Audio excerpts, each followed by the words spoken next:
안녕하십니까. 뉴스앤뷰의 전용상 기자입니다. 박상민 기자입니다. 예, 오늘은 그저 세계의 스파이, 그러니까 스파이 스토리 관련해서 또 말씀을 드리면서 그 소련의 핵 개발과 관련된 그런 이제 스파이 활동을 또 이야기해야 될 것 같습니다. 네. 예, 그 시어도 홀이라고 네. 아주 그 어릴 때부터 천재였던 거로 알려져 있는데요. 네. 그게 이제 이름하여 원자 폭탄 스파이다. 네. 예, 그 이 시어도 홀에 대해서 좀 한 말씀 좀 해주시죠.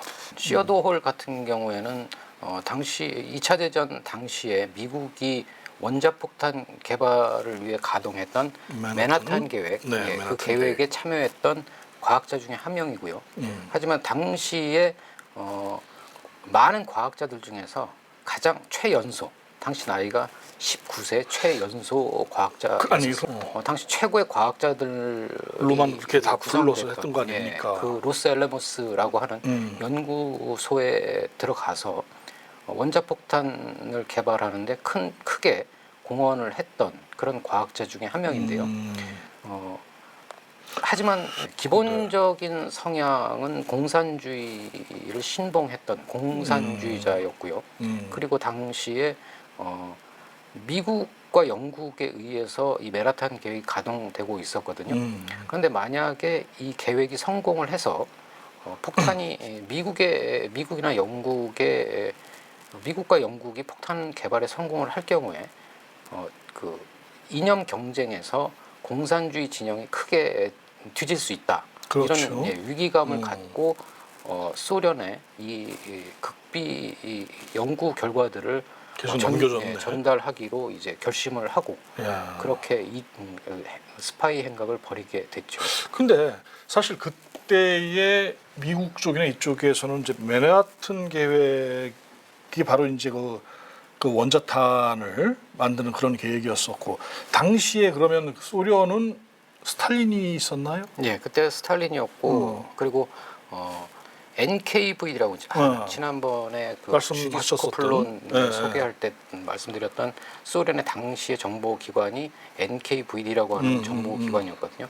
그 정보기관의 수장이었던 라브렌티 베리아라고 하는 굉장히 유명한 수장이 있어요. 스파이 두목 중에서도 소련의 스파이 두목 중에서도 아주 유명하고 또 악명도 높은 그런 스파이 두목이 있었는데 그 라브렌티 베리아를 중심으로 해서 NKVD가 에노르모즈라고 하는 핵 개발 프로그램을 가동하게 되는데요.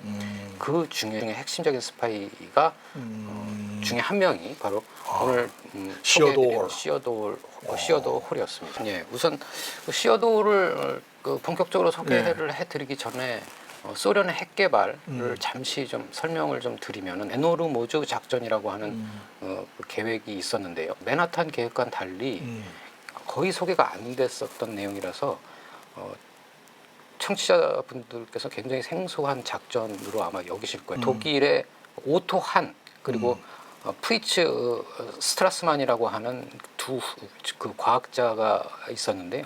그 과학자들에 의해서 1938년에 우라늄 235라고 하는 원소를 통해서 핵분열이라는 것의 실험이 이루어져요.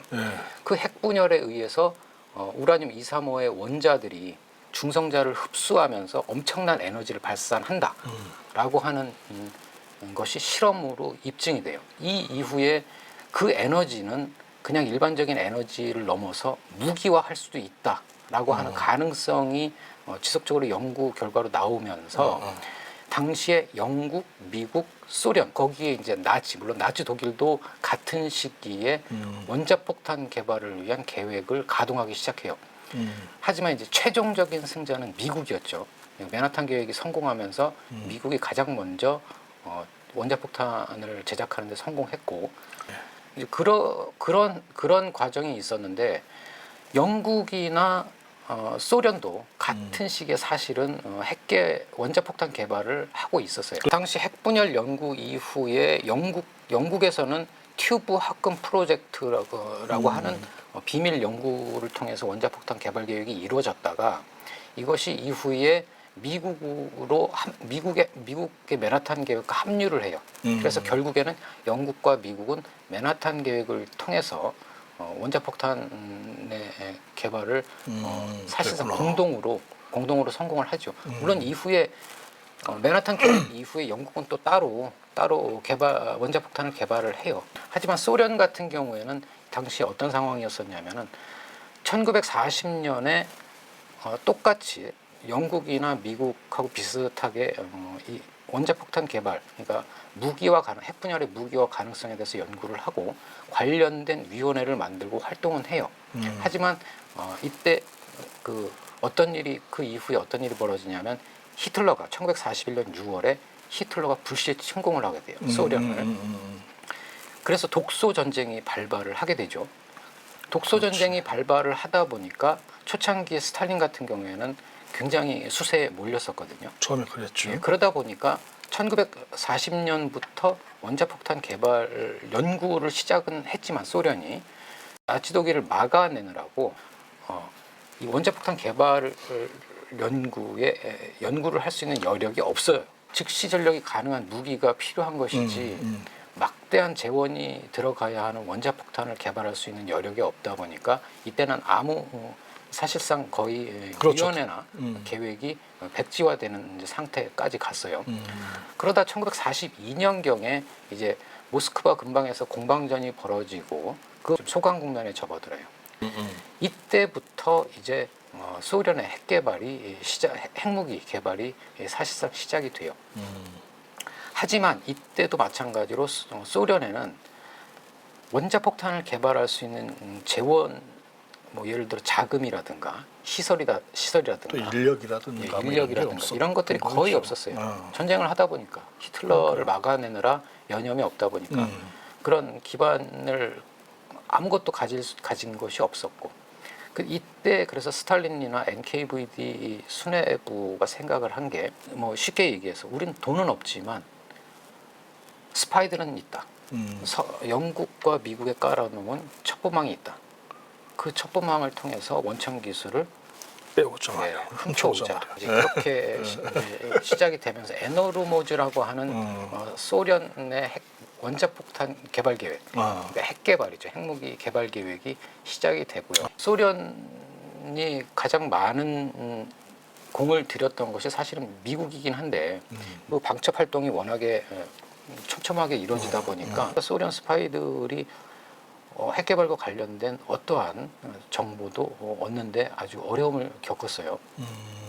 하지만 영국에서는 나름대로 이제 성과가 좀 있었는데 당시에 영국에도 공산주의자들이 꽤 있었거든요. 그렇죠. 그 그래서 당시 전 세계적으로 다 그런 게 있었으니까. 그래서 NKVD가 주로 이제 활용했던 사람들이 이제 그런 공산주의자들인데 영국 같은 경우에는 멜리타 노우드라든가 그다음에 앨런 넌메이라든가 이런 그 공산주의자이면서 NKVD의 스파이로 활동했던 사람들에 의해서 아주 조각 정보들, 계속 정보가 수집이 됐어요.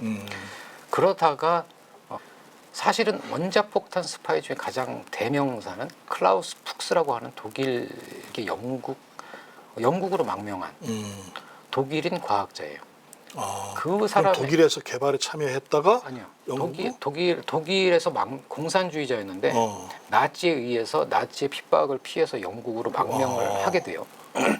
하지만 영국에서 당시에 튜브 합금 프로젝트라고 하는 위장 계획, 그러니까 원자폭탄 개발을 위한 위장 계획에 참여를 하게 되면서 이 사람에 의해서 그 많은 정보들, 시어도 홀보다 과학적인 역량이나 이런 면에서 훨씬 더 뛰어났던 사람이에요. 나이도 더 많았고. 나이도 많고 그리고 과학적인 역량이나 소양이라든가 그리고 훨씬 더 핵심적인 역할을 했던 사람이었는데 이 사람도 실질적인 이제 독일 공산당에 가입을 했었을 정도로 아주 그 골수 공산주의자였거든요.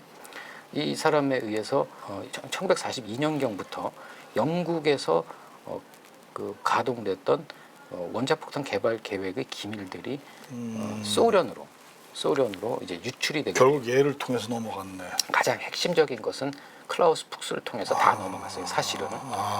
예, 이 클라우스 푹스에 대해서는 나중에 말씀드릴 기회가 있을지 모르겠지만 가장 소련이 핵 개발을 하는데 가장 큰 공헌을 한 사람이 클라우스 푹스라는 사람이에요. 사실은 이 클라우스 푹스가 영국에서 튜브 하크 프로젝트라고 하는 위장 계획을 통해서 핵무기 개발을 시작한 이후에 이게 1943년 후반부에 영국과 미국이 정부 협약으로 인해서 이 계획이 이제 합쳐지게 돼요.